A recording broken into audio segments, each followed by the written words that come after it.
almost said good morning. I'm still on Brooklyn time. Good morning, or I almost said good evening, I should say. And now I'm also jet lagged, so you can imagine how tired. It is such a pleasure to be here, and I'm so grateful for the opportunity to join with you today. And I just give all of the gratitude and appreciation to Senator Weber, to our Secretary of State, our Attorney General, and to all of the esteemed elected officials, community organizers, community members, faith and community-based organizations, everyone who did the work of co-creating this moment. I appreciate you, and I appreciate for being invited to help celebrate and give words on this particular theme. When I first learned the theme, Black progress, power, and purpose, my thoughts instantly went back to the themes that Dr. King really shifted to after the I Have a Dream speech. Now, I know for a lot of us, the I Have a Dream speech is sort of just frozen in time. And a lot of us, whether you're on social media, whether you're discussing Dr. King's life and his legacy, for so many in our country, I Have a Dream, it seems to be where he started and ended. Right? So we're going to explore a little bit about what he had to say after the dream was espoused, because I think his words in those moments are really prescient, and they call to the moment that we find ourselves in now. Before he was assassinated, the last speech he was going to give was called Why America is Going to Hell. Yeah, right? Very, very different dream. Very different dream. Much more in the lines of say, Reverend Dr. Jeremiah Wright than we often think about when we talk about his legacy. And this undelivered speech and the commentary towards the end of his life really represented a shift, and some might say a dramatic shift in his understanding in the times in which he lived. And if you've ever read any of the stories that folks like Dr. Harry Belafonte talk about, or now he is an ancestor, but when he spoke about Dr. Martin Luther King, some of the things we find out that Dr. King was sharing privately really gives us some insight into who he was, what he was grappling with, and the multiplicity of challenges that he understood we would all be facing as we attempt to create a more just and equitable world. Just really quickly, I've also been told I speak extremely fast. It's been an issue since 4th grade, so if I start going a little too quick, just give me a wave. I'll try to slow down. I can make no promises, but I will do my best. I promise you that. I keep it 100. You cannot run a racial justice law center in Brooklyn, New York without keeping it 100. But in a story that Harry Belafonte told reporters, Harry Belafonte said the following: midway through the civil rights movement, Dr. Martin Luther King Jr. realized that the struggle for integration would ultimately become a struggle for economic rights. Belafonte reflects, I remember the last time we were together at my home shortly before he was murdered. He seemed quite agitated and preoccupied, and I asked him what the problem was. According to Belafonte, King responds, I've come upon something that disturbs me deeply. We have fought long and hard for integration, as I believe we should have, and I know we will win. But I have come to believe that we are integrating into a burning house. Really different from that dream, right? I'm afraid that America has lost the moral vision she may have had, and I'm afraid that even as we integrate, we are walking into a place that does not understand that this nation needs to be deeply concerned with the plight of the poor and disenfranchised. Until we commit ourselves to ensuring that the underclass is given justice and opportunity, we will continue to perpetuate the anger and violence that tears at the soul of this nation. I fear I am integrating my people into a burning house. Belafonte continues that the last statement that he made, it took me aback. It was the last thing I would have expected to hear, considering the nature of our struggle. Dr. King is not to be frozen in the I Have a Dream speech that he gave on the Washington Mall. And his ability to evolve, his understanding of where we are, his ability to evolve and his understanding of what was going to be necessary to grapple with the realities of what this nation was creating and continues to create, calls to us in this moment. Now, as I said, for a lot of us, he's sort of frozen in that sunken place. He's frozen. You see what I did there? If you know, you know. He's frozen in that sunken place, and it's almost as if the I Have a Dream speech plays on this endless loop. And he's later quoted as saying that I talked in Washington in 1963 about my dream. And we stood there on those high moments with high hopes, and over again, I have seen this dream turn into a nightmare. These are his words. Not things we are projecting onto him with the hindsight of 2025 vision, right? I know it's 2020, but we're in 2025, go with me. And he says that what we learned from this is that he understood that the need to adjust his analysis was an ever-present thing. The need to adjust how he moved based on his continued study of the evolving conditions of the nation was part and parcel of what it meant to be a leader in that time. And I submit to you, it continues to be part and parcel of what it means to be a leader in this time. I should pause and formally bring my greetings from the great state of New York, where I am privileged, yes, New York. There's a couple of Brooklynites here as well. One of the, yes, they say, okay, don't be mad at New York, folks. But I'm privileged to serve as the executive director at the Center for Law and Social Justice at Medgar College, and we are the only racial justice law center in the state of New York charged with the mission of advocating on behalf of Black New Yorkers and the disenfranchised. We were started in 1986 thanks to folks like yourselves, elected officials who recognized in coordination and in collaboration with Black community leaders, activists, and attorneys that the Black community was going to need a legal apparatus that would be able to unabashedly, unashamedly, and proactively use the law to figure out how to navigate systemic racism and how to make the lives of Black New Yorkers better. We were born in the heart of Brooklyn, New York, shout out to the BK, and our mission is one that envisions a civically educated and engaged Black electorate that is able to marshal the resources that we need for our communities to thrive, which is to say we want for us what everybody else wants for themselves. We want the ability to thrive. Now, to that end, we address racial justice issues through a combination of legal advocacy, community education campaigns, organizing efforts, and really doing what we can to enhance the organizing capacity of Black New Yorkers. Now, when I was recruited to come to the center back in 2015 to serve as general counsel, it felt as if I had reached a pinnacle in my career. It truly did, in the spirit of Dr. King and in the spirit of Malcolm X. And for the first time, who had always been, as you will see through the remainder of my comments, I've always been Blacker than makes a lot of people comfortable. And I speak in these terms for you, so it's okay, ease up a little bit, it's gonna be fine, just go with me.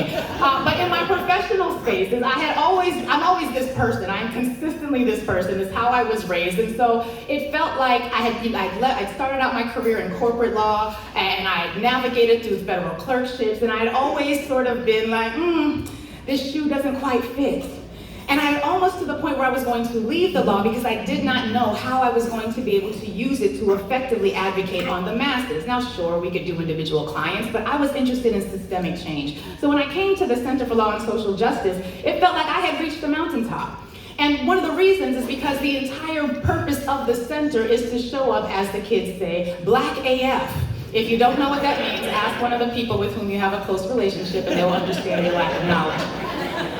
And so our founding executive director, Esmeralda Simmons, who retired recently and upon whose retirement I was appointed executive director, when she walks into a room, whether she's meeting with the governor, whether she's meeting with the mayor, organizers, union folk, community members, regardless of who it was, she carries this essence with her. And it's almost as though the ancestors are in a cloud of glory, and there's djembe drums playing, much like the drums we heard earlier this morning. And I feel like people expect us to smell like incense and frankincense and just like we embody that, right? This is actually one of the more calm blazers. We're usually in very Africana-inspired garb. And so when I got to the center, I was like, I have arrived. We are going to do it, and I feel like I can be fully myself, which is a privilege for most of us, even in this room, to show up in the workspace as fully yourself, as fully concerned about the interests of your community, and being able to emote and express that without fear of repercussion. Some of y'all know what I'm talking about. Don't raise your hand. It's a safe space. Safe space. But it often felt as though, like, the expectation was that we were going to carry the burden, and it was a burden we embraced beautifully and gratefully, and we were going to be the ones to kick in the doors and say the things that needed to be said. When there was issues about organizing on behalf of Black New Yorkers, they know that when the Center for Law and Social Justice shows up, we're going to shift the conversation, and it's going to be a real dialogue. Now that is beautiful for the community we represent, but it does cause folks in positions of power who want to maintain power dynamics and structures as they are, makes them a little nervous. And that was good for us, because when we can sense that those folks are nervous, we know that we're moving the needle in the right direction. And the challenge now that I've become executive director, my founder laughs at me. She's like, oh boy, did you pick a great time to come into this space. But we were in a time now of great transition. And the ways in which we were able to be explicitly, proactively, unabashedly in favor and advocating for our community now represents a different threat. Now represents a different threat. And the reality is that as we are in this new era, we find ourselves, and for those of you who don't know, perhaps we don't all know what the new era is. Project 2025, does that phrase mean anything to anyone? Anti-DEI, anti-affirmative action, do those things mean anything? As I have to tell my audience, the only reason we needed diversity, equity, and inclusion, and I shouldn't say needed, we still do, the only reason we needed affirmative action type programs, I know you all in California have done a lot to shape this conversation earlier than other states. I will withhold judgment and comments on that. But the reason we needed those things as policy was because we needed a way to disrupt the flow of power, which up until that time reserved all opportunity, access, and resources to white Americans, regardless of metrics, qualifications, and merit. And so DEI and affirmative action, those policies were hacks to the, up until that time, inability to make headway with a group of folks who we now share allyship with, we now coalesce with, but there was a significant number of white Americans in this society who were like, no, we will absolutely not consider what qualifications you are. This position by default is not for you. It is not your place. And so now we're in a time where the entire world has shifted, the Supreme Court has stepped in, and we are returning to what I like to call the Jim Crow era of jurisprudence when it comes to civil rights, social justice, and advancing equity for the nation. So with that backdrop, I would like to shift now into a conversation about today's theme of Black progress, Black power, and Black purpose. The phrase alone, quite frankly, when we hear phrases like Black power, it gives me goosebumps. I was one of those Gen X kids who my parents sent, who was the one talking about audio tapes? I almost forgot what they were called. It's been so long. We were the ones that would get, my uncles would send us Africa Bombata tapes and Public Enemy tapes. And my parents were in the military, so we were always overseas. Yeah, fight the power, you know, which explains a lot. And so we were that family, right? We were those kids. And so I remember having to watch documentaries like Eyes on the Prize, and that's what we did on a Saturday, and then we had to go outside and play after we cleaned the house. And so, you know, the idea of Black power with a fist in the air and everything that it invokes, it makes the hair on the back of my neck stand up. It still feels thrilling to see, so we heard earlier the name Stokely Carmichael, who then changed his name to Kwame Ture, but when he talked about Black power, as he's the one who was attributed with coining the phrase, he said the following about the phrase: we are now engaged in a psychological struggle in this country, and that is whether or not Black people will have the right to use the words they want to use without white people giving their sanction to it. Now you have to be mindful, up until this point, it was essentially a collective understanding from the slave era that Black Americans were not able to have private spaces, could not occupy, and this is why we had Black codes and slave codes that essentially said if 3 or more Black people are gathered, there would have to be a white person present to monitor it. There's a lot of historical precedent for an understanding that America, up until the point that we began hearing the phrase Black power, operated under a collective mindset that Black people had to be observed, had to be disrupted in their organizing, and had to be limited in their ability to fight for equity. Don't get mad at me, it's the facts. And what he said was that we maintain, whether they like it or not, we're going to use the phrase Black power and let them address themselves to that, but we're not going to wait for white people to sanction the phrase. He's wrestling here with this notion that for the first time in the public mind, Black people were proactively embracing terminology, boldly, unabashedly, and apologetically. And when it came to phrases like Black is beautiful, there was a disruption in the discourse, because up until that point, American powers and the Western powers had equated Blackness with ugly, with distasteful, with detestable. And if you have read any of the writings of Malcolm X, or if you saw the film, you notice that he talks about in the dictionary, and he's not the only one that does this, but when you look at the definitions of the word white and the word Black, there's a lot of values packed into those definitions. And so the idea that Black people would then be able to embrace the phrase like Black is beautiful was disruptive to the ongoing discourse. It was disruptive to the American mindset, because how can you not only claim Blackness, but do it proudly and then declare it's beautiful? There was almost a, who do you think you are, baked into the assessment as to what was happening there. And so Kwame Ture is talking about in this moment a shift from the quiet power of the time of navigating Jim Crow, keeping one's head down, doing what you could to organize without facing a lynch mob, to this very public embrace of what it meant to be a part of this tradition. Now, this is important because even though this was happening in the 60s, yesterday on my show, one of the things I talked about was the rise in lawsuits against groups that are doing the work of specifically meeting the needs of today's Black communities. There was a lawsuit filed recently by an organization called Parents Defending Education, love the name, but they are filing a lawsuit against the DC Public Schools because the DC Public Schools in one of their districts has an after-school program that's designed to provide after-school childcare for young Black girls between 1st grade and 5th grade. The program is open to everyone, but it does meet the specific needs of Black children in that school system. And they're being sued because of that. And this lawsuit is very similar to the ones that was filed against groups like the Fearless Fund, which is a Black woman-founded and led venture capital firm that essentially was told, you are not able to use your funds to fund Black organizations. Then we also referenced the lawsuits that were filed against Black maternal health institutions that were literally started to help eliminate the maternal health disparities and the maternal death disparities that Black and Indigenous women experience. And they too received a lawsuit that said you cannot do this work if you're going to focus on these specific populations. The language continues to be a point of concern for those who wish to maintain the current systems of power.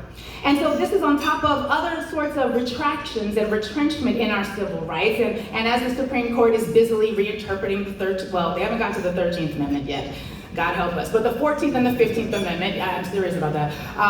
That little but-for clause could do a whole lot under this Supreme Court. For those of you who don't know, the 13th Amendment is the one that technically abolished enslavement unless you've been convicted of a crime, and it coupled with Black codes being passed at the same time. Black codes were laws that only Black people could violate, and once you violated them, you were then convicted of a crime, and then you could be enslaved. It was this whole cycle, and it wasn't a surprise. This was sort of what they talked about in their legislative discourse. When you go into the legislative histories, you realize that nothing that we have today is by accident.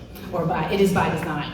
And so on the one hand, you have this notion within the understandings or the underpinnings of Black power that we have to pull ourselves up by our bootstraps, but we're grappling with a legal structure that is cutting the bootstraps as we are in the process of pulling them up. We are entering a time when reference to blacklist alone in your name of your organization, in your mission statement, might be enough to land you in a lawsuit by folks like the Parents Defending Equity or the Education organization. And we now have 2025 racial justice needs that have to be couched and positioned in a 1920s or 1930s approach to jurisprudence. Now, again, as a Gen X kid, phrases like Black power was enough to get me excited about, I wonder what it was like to live in a time when people were explicitly racist. So glad that's over. And then surprise. So imagine my surprise when this is where we find ourselves.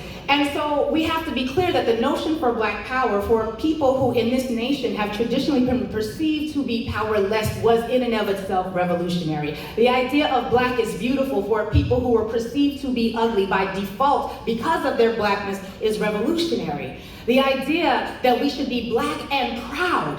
When that song, Say It Loud, I'm Black and I'm Proud, came on, and when even today when you hear it, it shifts something in the atmosphere, it shifts something in the psyche, and that statement that you could be both Black and proud, that and is doing a lot of work for people who were taught you should be ashamed of the skin in which you carry.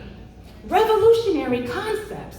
Bold, explicit, and outward-facing concepts, and those same bold, explicit, and outward-facing concepts are now facing different challenges. You see, once you embrace Black pride, you're no longer willing to have your children miseducated in schools that tell them the best they can do is work for other people, right? Once you embrace these things, you're no longer willing to accept that slow walks towards progress are going to continue to be the rule of the day while we lose so many generations in that slow march towards progress. And when you embrace the concept that you are a beautiful being in spite of the racism that would tell you otherwise, you don't just begin to value yourself, but you begin to fall in love with your own reflection, and that love begins to extend to the community around you. And that in and of itself, in a system that was based on the oppression of Black people and the theft of indigenous land, is revolutionary. And in a day like today, some believe it must be stopped. We find ourselves in a new era, an era where the mere, as I mentioned, inclusion of these words might have you facing lawsuits. And we must now ask ourselves that as Dr. King's understanding of America grew and shifted and evolved, what does Black power look like in a 2025 America? In a Project 2025 America? What will it look like to declare Black Lives Matter or any similar such statements for any of our respective groups, for those of you who sit in spaces outside of the Black community? I'm reminded of this quote by Bruce Lee. A lot of you know it, particularly if you also, like I did, grew up watching Kung Fu movies, where he talks about the concept of water. And he says, you must be shapeless, formless like water. When you pour water into a cup, it becomes the cup. When you pour water into a bottle, it becomes the bottle. When you pour water into a teapot, it becomes the teapot. Water can drip and it can crash. Become like water, my friend. Now, he wasn't actually talking about water. I mean, it's delicious. It's delicious. I love water. It's amazing. Water is life. We know the phrase. He was talking about the ability for power to adapt to the time. The ability for power to have to address tactic and strategy so that it would be able to not just survive in the moment, but to thrive in spite of oppressive forces against it. Some of us will be able to continually boldly saying that our missions are requiring us to specifically speak to the needs of the Black community. And for those who can't do that, you must. And you must do so far more unapologetically than you ever have. Others of us, however, depending on situation and circumstance, are going to have to yield a bit. Let's be 100, let's keep it 100, because most of us don't have the lawsuits, don't have the capacity to fend off lawsuits when they're funded by South African era apartheid billionaires. Be clear about that. Be clear about that. This is something that I struggle with. In the legacy of Dr. King, I struggle with understanding what this means and the impact it's going to have for our community. And today, questions of Black power have to wrestle with this tension between the past era, where we can boldly proclaim a thing, put it on our t-shirts, wear it on our baseball caps, and this new era where that might in and of itself once again be perceived as dangerous. Now that's when it comes to Black power. And as my kids like to say less might be the order of the day for some of us.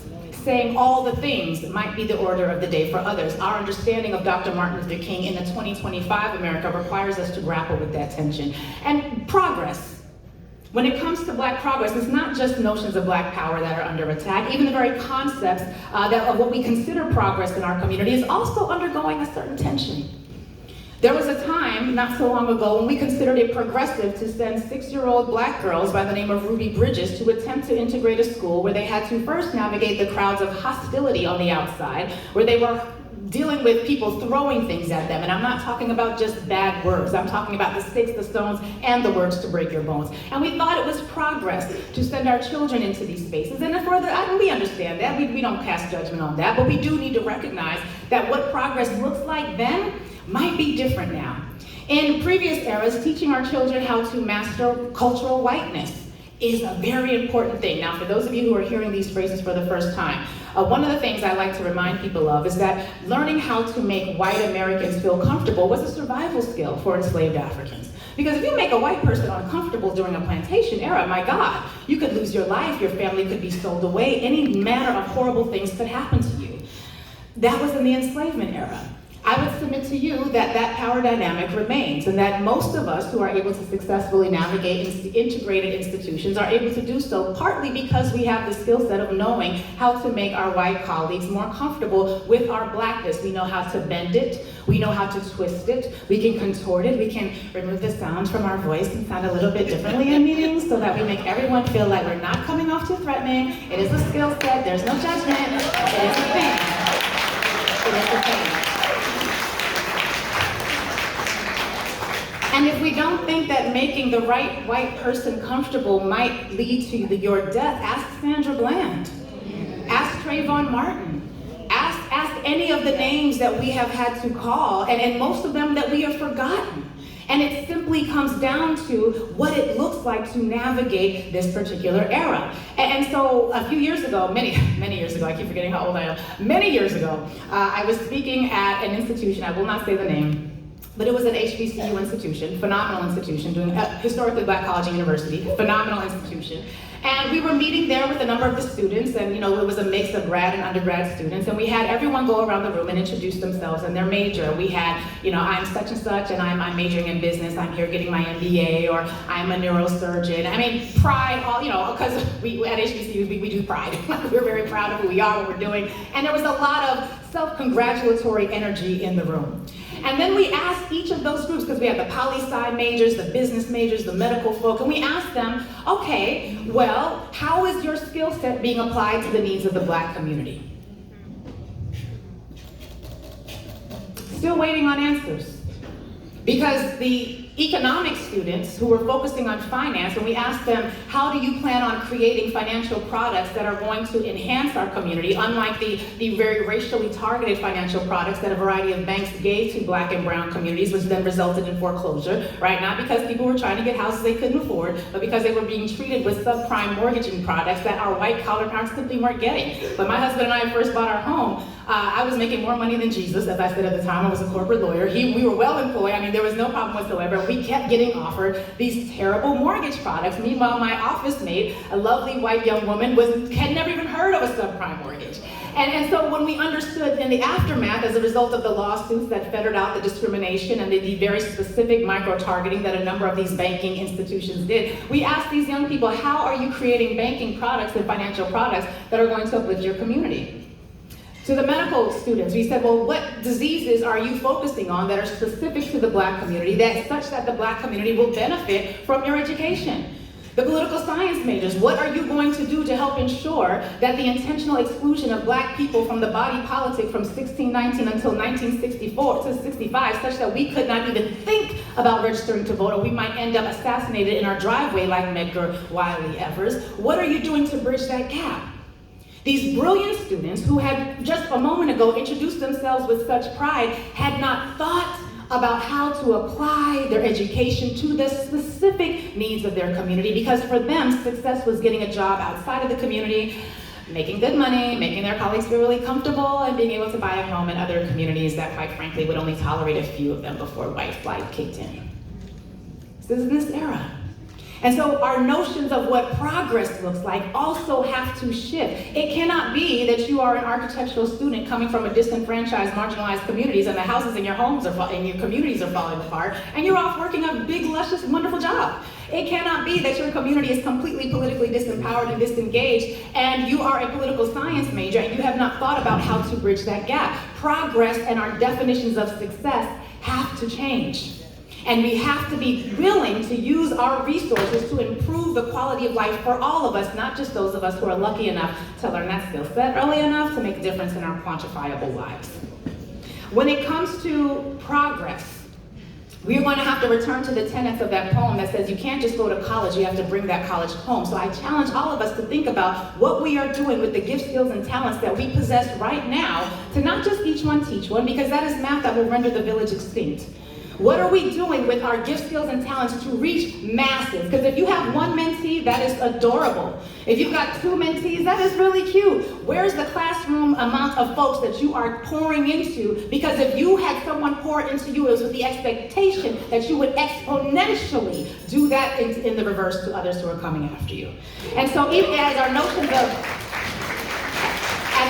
of power and black power have to shift, so do our notions of black progress. When it comes to purpose, you mentioned Nia, and one of my favorite Kwanzaa principles. And when it comes to notions of purpose, that also has to shift, because previously there was an understanding that while one might want to reach back to help the community and give back, I always kind of take issue with that phrase, because you don't give back to something you're responsible for. You're responsible for the conditions of the community. If the community is failing, the conditions of the community are such of the leadership. And if we are the leaders, and I think we all are, then whatever conditions we see in our community that bear repair are our responsibility. It's on us to take up that. Now, we don't have to do all the things for everybody, and I know that there are limitations, but when it comes to our understanding of purpose, one of the things I ask my audience to do every single day is to figure out how your purpose aligns with the needs of your community, and then walk in it with your back straight.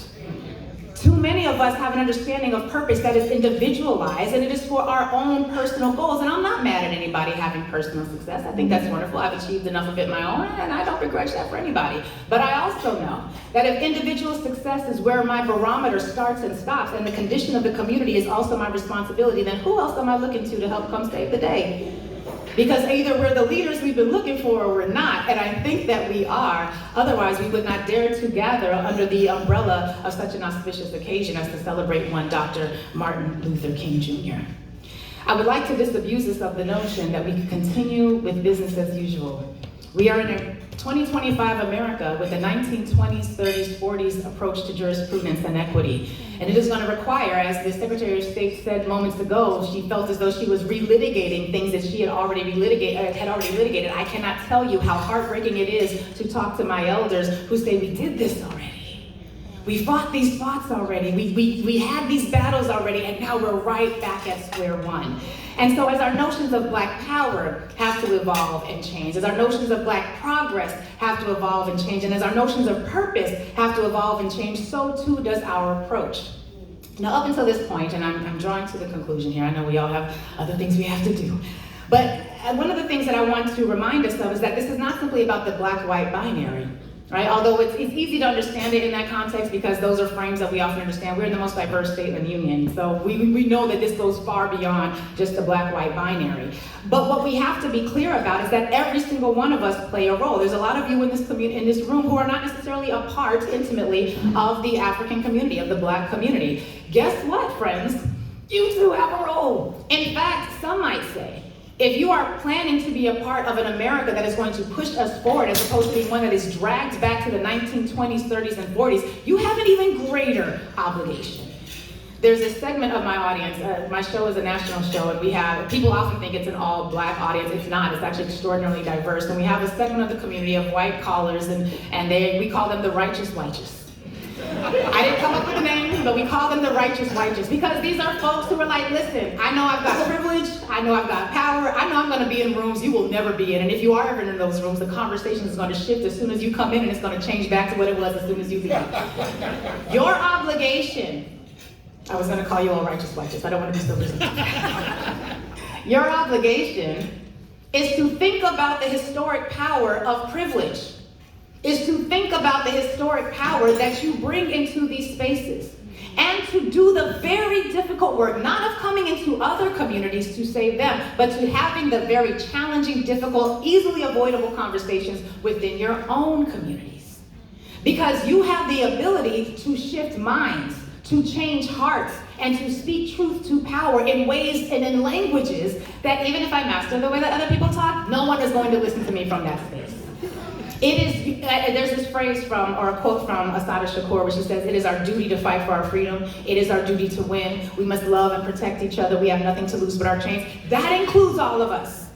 All of us have the obligation to fight for the freedom that all of us deserve. And this is not about a creed written down in a constitution. This is not because of a pledge of allegiance. This is because humanity and the planet requires us to have a shift in our paradigms and in our mindsets such that the equity of all of us is the central pole around which we gather. Otherwise, guess what? Those fires in Los Angeles, they don't give a damn what color you are.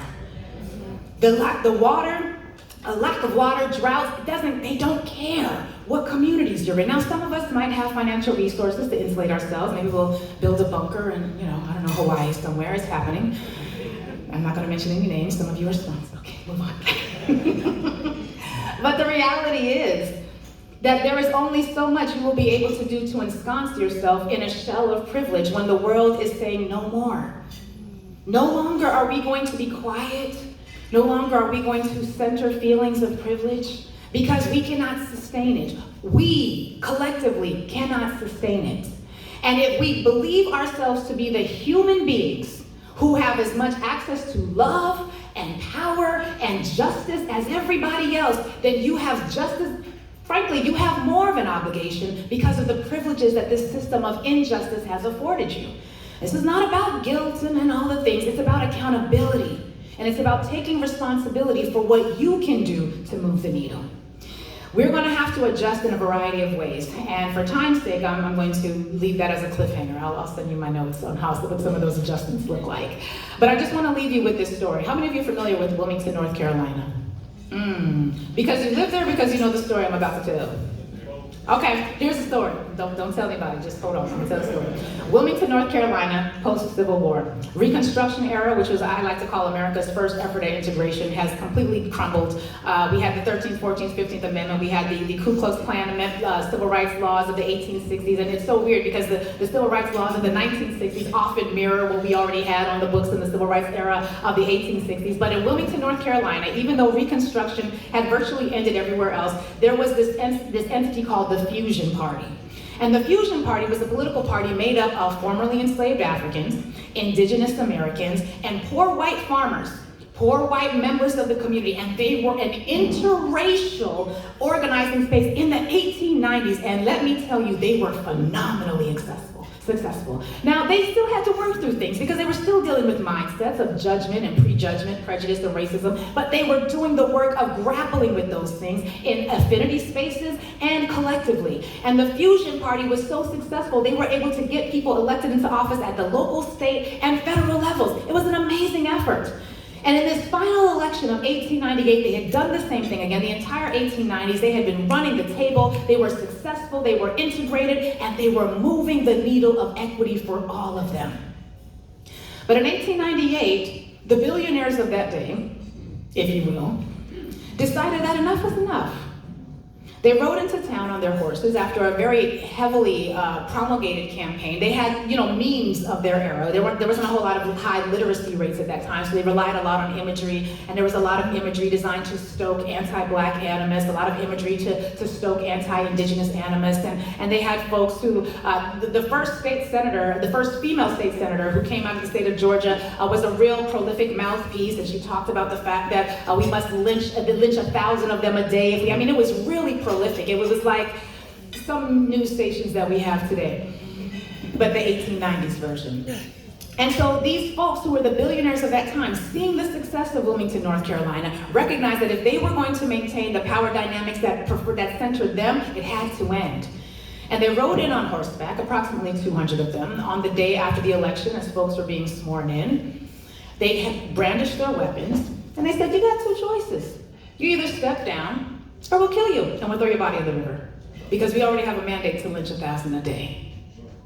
And the mayor, the local elected officials, everyone who had come in successfully off that ticket, they made those choices because they needed to preserve their lives. The black community was run out of town. Those elected officials, regardless of their race, were kicked out of their offices, and the positions that they had been elected into were then occupied by the very billionaires of the day who rode into town with those weapons.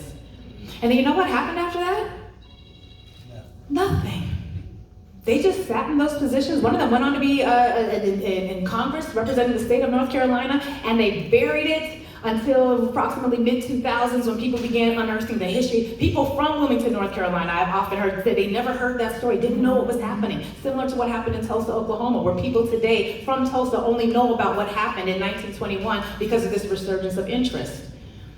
We're at a crossroads. We can either go in the direction of Wilmington, North Carolina and suffer for it collectively, or we can chart a new path. And I believe that Dr. King, when he said he is integrating his people into a burning house, did not know whether or not we were going to choose the right answer. And it is my prayer that today, in 2025, that we will have had enough evidence, enough discourse, enough dialogue, and enough come to whomever you pray to moments to realize there is no other choice except true freedom and equity for all of us. I will leave you with the one thing that I often tell my audience, or that I tell them every day as I conclude.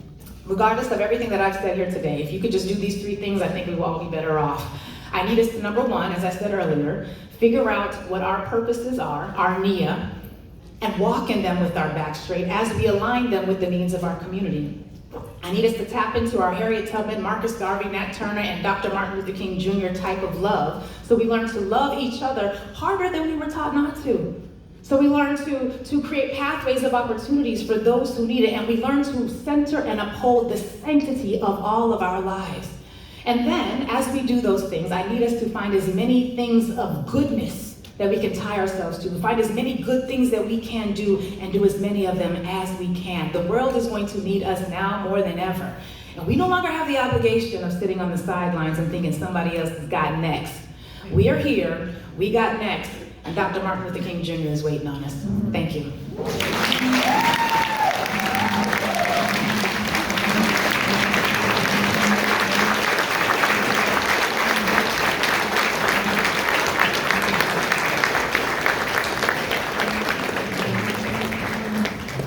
Nobody told y'all to stop clapping, but somebody dropped some heat like that. Thank you. Thank you for being our keynote. Thank you all for being here. Been a lot on my mind, on a lot of our minds these last couple of weeks. If you don't know, 2 nights ago, 11 new wildfires popped up, and our brave firefighters were able to suppress them and put them out and keep them from spreading. That actually happens pretty often. There have been over 100 wildfires in in California, just this year alone. Right, what are we, 15 days in? Our brave men and women on the front lines, they do this on a regular basis. I say all that to say many folks don't know one of the first fires to pop up in LA on that day was labeled the King Fire. It was right in Kenneth Hahn Park, near the largest urban oil field in the country and proximate to Martin Luther King Boulevard, in the heart of my district. Thanks to our county firefighters and previous chair of this caucus, Supervisor Holly Mitchell, we got engines to the scene and put it out pretty quick. It took out some power in South LA, it took out power in my district office, but we were able to get that up incredibly fast. Now, surrounding of us, Los Angeles still smolders. Folks are being displaced. Folks are hurting, folks have lost everything, folks are looking for signs of hope and inspiration. And that brings me to this breakfast, because the chair and I got call after call after call. Are you guys canceling the breakfast? Hell no, we're not canceling the breakfast. We need to think about the legacy and the impact of Martin Luther King Jr. more now than ever. In fact, he would be ashamed if we canceled this breakfast a week before Trump takes office. That would be unconscionable, because there are lessons to learn and lessons to reflect on. During my personal reflection, I've been thinking about what would Dr. King think about and want in this moment. And I don't mean the revisionist history Dr. King that wasn't radical, that didn't fight for workers, that didn't fight for universal basic incomes, that didn't die while going on strike with sanitation workers, that didn't believe in reparations. I'm not talking about the Dr. King that didn't believe in all those things. I'm talking about the real Dr. King, the one that was arrested over 50 times, the one that had his own country weaponized, the Department of Justice against him to suppress the movement that he was making. What would he want in this moment, in this crisis in our state? And I think, one, he would want us to all stand strong and proud with the first black woman to ever lead the city of Los Angeles, as she's facing an unprecedented amount of racism and sexism while she is doing her job to save lives. I think he'd want us to pay the incarcerated firefighters who are fighting for $5 a day. I think he'd want us to freeze the rent and take care of the tenants. And I know my friends at the Apartment Association, we're going to talk about it. He'd want us to look out for the least of these, and he'd want us to look out for the folks who need government to step up and take care of them. The folks who have historically not had access to these institutions, the folks who have had these institutions weaponized against them. As our keynote speaker mentioned, the Black Codes, the 13th Amendment, and many others. That is what we've been called to do in this moment. But we can't do that by ourselves. The 12 members of the Black Caucus, even though we are bolstered by the firepower of 4 new members, we can't do that by ourselves. It takes everybody in this room. It takes the state of California standing in solidarity. It takes the courageous leadership of our chair. Can we give it up one more time for Dr. Akina?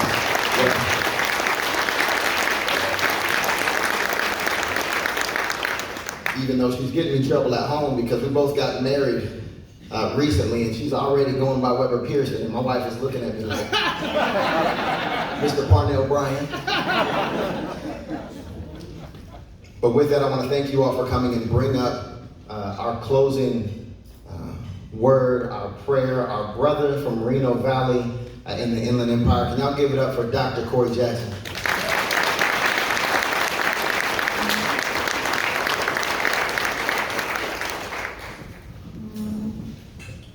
After our prayer, we're going to ask members to come up so that we can have our picture. Certainly, as a reminder, our theme for today has been Black Power, Progress, and Purpose. And as we go into our closing prayer, let us remember the words of King, who said, "The problem of transforming the ghetto is, therefore, a problem of power.